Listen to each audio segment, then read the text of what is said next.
मस्जिद का इफ्तार आपने भी देखा है, मैंने भी देखा है।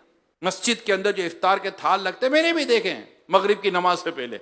और हमारा थाल का अंदाज ऐसा अजीब व गरीब होता है कि लोग बाहर से फल लाते हैं, थाल में डालते हैं, तो फिर एक आदमी थैली में पकौड़े समोसे लाए, वो भी थाल में डाल दिए। अरे अल्लाह के बंदे, अभी फल का पानी निकला था, तेरे खाने से पहले समोसा पानी पी गया, ये फल का पानी पकौड़े के भी मुंह में चला गया, अब समोसा पकौड़ा हो गया यूं यूं। अब बंदे बैठे हुए इंतजार कर रहे, इफ्तार का वक्त होगा, इससे पहले पकौड़ा समोसा अपना काम कर रहा है और दोनों एक दूसरे को फेस दे रहे हैं। तरबूज खाओ तो उसमें समोसा पकौड़ा है या समोसे में के अंदर तरबूज है, कुछ समझ नहीं पड़ रही।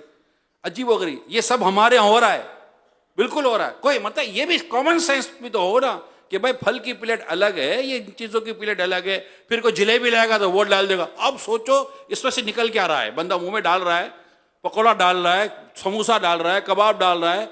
अब एक ही निवाले के अंदर चार चार चीजों का टेस्ट, चार चार चीजों का फ्लेवर ले रहा है। वो ये एक थाल में सारे जब मिलकर बैठे हैं तो एक दूसरे को कंपनी भी दी और हम इंतजार कर रहे हैं कि कब वक्त होगा तब लेंगे। तब तक देख भी रहे हैं कि भाई ये तो हम तो जो करेंगे, ये चार चीजें थाल में बैठकर जो एक दूसरे के साथ कर रही है वो कर रही है। कोई अलग प्लेट, चले एक मिसाल दे रहा, अलग प्लेट ही कम अज कम हो जाती है मस्जिद के अंदर। ये जो हमारी मस्जिद की कमेटी वाले लोग आते हैं, कम अज कम अगर मस्जिद में ही अगर आप इफ्तार की तरकीब करते हो, होती है। ये सड़कों पर जो इफ्तार करवाते हैं फुटपाथ, वो भी मैंने देखी है। और इसी तरह मतलब लोग आते हैं, ये लो भाई, ये लो भाई, इतनी बड़ी देख बनी हुई है, इसमें सब डालो, और लोग आएंगे, खड़े हो जाएंगे। अगर खिलाना ही है तो तौर तरीके होते हैं, तौर तरीके होते हैं। भाई प्लेट अलग कर देना, भाई फल की अलग कर दें, फला दो प्लेटें, अब तो डिस्पोजेबल प्लेटें आती हैं यार, कोई प्रॉब्लम ही नहीं है। कि भाई इस तरह कोई निज़ाम बनाए ताकि लोग खाएं तो उनको मतलब कि कोई वसूल ऐसा भी तो हो तो भाई खा लिया, ठीक है, खत्म, वो भी हो जाता है। बच्चा वहां भी नहीं है, इफ्तार का वक्त है, कहां से बचेगा। मगर पेट भरा हुआ और यह अंदाज रखो आप तो कोई ना खावे भाई इसको।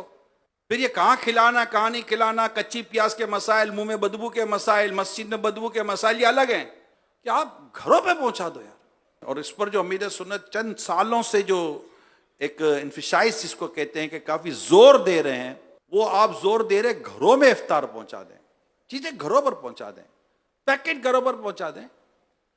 एक राशन के पैकेट हो जाते हैं, गरम मसाले, आटे, चावल वगैरह, सूखा दूध वगैरह, जो भी एक चीजें होती हैं, ये अंदाजा है जिनको देना होता है, घरों पर पहुंचा दें। फल फ्रूट का कोई जिम्मेदारी दे दे किसी को, घर पे पहुंचाते रहेंगे।